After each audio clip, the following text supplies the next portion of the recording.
온 무리가 가만히 있어 바나바와 바울이 하나님께서 자기들로 말미암아 이방인 중에서 행하신 표적과 기사에 관하여 말하는 것을 듣더니, 말을 마침에 야고보가 대답하여 이르되, 형제들아, 내 말을 들으라. 하나님이 처음으로 이방인 중에서 자기 이름을 위할 백성을 취하시려고 그들을 돌보신 것을 시므온이 말하였으니, 선지자들의 말씀이 이와 일치하도다. 기록된 바, 이후에 내가 돌아와서 다윗의 무너진 장막을 다시 지으며 또 그 허물어진 것을 다시 지어 일으키리니, 이는 그 남은 사람들과 내 이름으로 일컬음을 받는 모든 이방인들로 주를 찾게 하려 함이라 하셨으니, 즉 예로부터 이것을 알게 하시는 주의 말씀이라 함과 같으니라.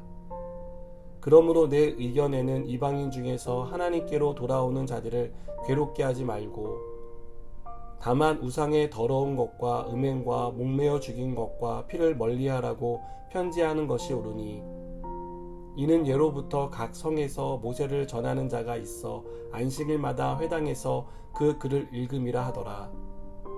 이에 사도와 장로와 온 교회가 그 중에서 사람들을 택하여 바울과 바나바와 함께 안디옥으로 보내기를 결정하니, 곧 형제 중에 인도자인 바사바라 하는 유다와 실라더라. 그 편에 편지를 붙여 이르되, 사도와 장로된 형제들은 안디옥과 수리아와 길리기아에 있는 이방인 형제들에게 문안하노라.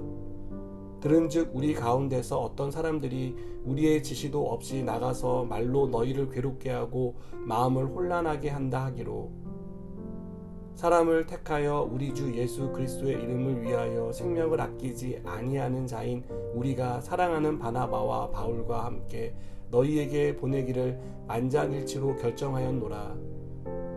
그리하여 유다와 실라를 보내니 그들도 이 일을 말로 전하리라. 성령과 우리는 이 요긴한 것들 외에는 아무 짐도 너희에게 지우지 아니한 것이 옳은 줄 알았노니, 우상의 제물과 피와 목매어 죽인 것과 음행을 멀리할지니라. 이에 스스로 상가면 잘되리라. 평안함을 원하노라 하였더라. 아멘. 오늘 말씀은 초대교회에 봉착한 문제를 풀어가는 방식을 보여줍니다. 이 문제는 유대인 그리스도인과 이방인 그리스도인을 갈라서게 할 수 있을 만큼 아주 중요한 문제였습니다. 그래서 사도들도 많은 의견을 나누어야 했습니다. 베드로가 나서서 자신이 겪은 일을 말하지 않았다면 결론을 내리기가 무척 어려웠을 것입니다. 예수님의 동생 야고보는 베드로의 말이 끝난 후 이방인 그리스도인에게 할례를 베풀고 율법 준수를 강제하는 문제에 대한 결론을 내립니다. 야고보는 이방인 그리스도인에게 유대인 그리스도인처럼 할례와 율법 준수의 의무를 지우지 말자고 말합니다. 대신 이방인 그리스도인이 피해야 할 네 가지를 권고합니다. 그것은 우상의 더러운 것과 음행, 목매어 죽인 것, 피를 멀리하라는 것이었습니다. 유대인 그리스도인에게 할례와 율법이 일반적인 것이었다면 이방인 그리스도인에게는 이 네 가지가 일반적인 것이었습니다. 그들은 늘 봐오던 것이고 또 직접 간접으로 경험한 일들이었던 것이죠. 우리로 말하면 미신적인 행위와 무속 신앙이라고 할 수 있는 것들입니다. 예수님을 믿지만 손 없는 날 이사를 가야 한다고 고집하거나 안 좋은 일이 생기면 무엇이 끼어서 그렇다고 생각하는 것 등 미신적이고 무속적인 태도를 가리킵니다.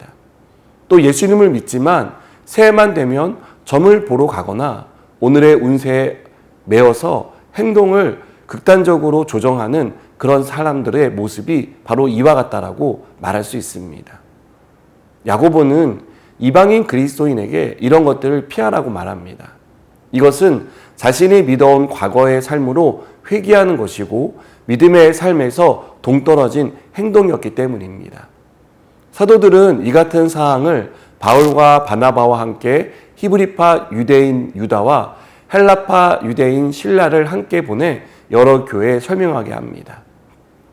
다양한 사람들을 설득시키기 위해 구성원도 세심하게 신경 쓴 것을 볼 수 있습니다.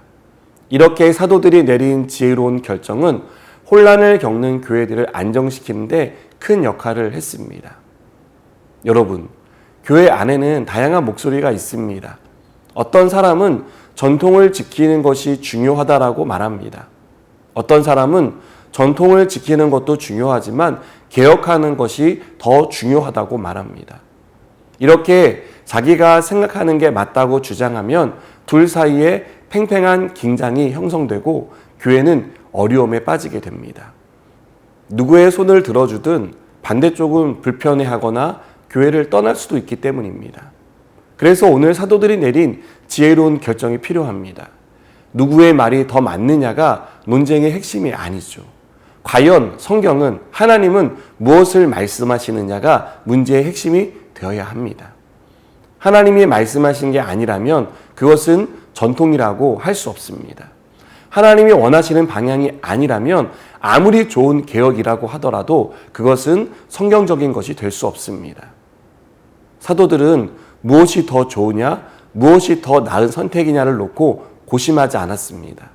하나님이 보여주신 것, 성령을 통해 인도하셨던 것들을 보고 결정을 내렸습니다. 우리 역시 무엇이 더 좋은 길이고 더 나은 선택이냐가 아니라 하나님이 말씀하신 것, 영혼을 살리는 일이 무엇인지를 생각하고 결정할 수 있는 지혜가 필요합니다. 그렇게 할 때 공동체는 살아납니다. 갈등과 분열은 사라지고 평안이 찾아옵니다. 우리가 무엇을 결정하기 전에 하나님의 뜻이 무엇인지를 먼저 묻는 사람이 되었으면 좋겠습니다. 그래서 하나님께서 말씀하시는 지혜로운 결정을 따르는 저 여러분 되기를 바랍니다. 기도하시겠습니다. 하나님, 우리 안에 어려움이 있을 때 기도하게 하시고 또 그 기도를 통해 하나님 주시는 말씀을 따라 순종하게 하셔서 우리 안에 이 어려움과 갈등이 해결되게 하여 주시옵소서. 합력하여 선을 이룰 수 있도록 축복하여 주시옵소서. 예수님의 이름으로 기도드립니다. 아멘.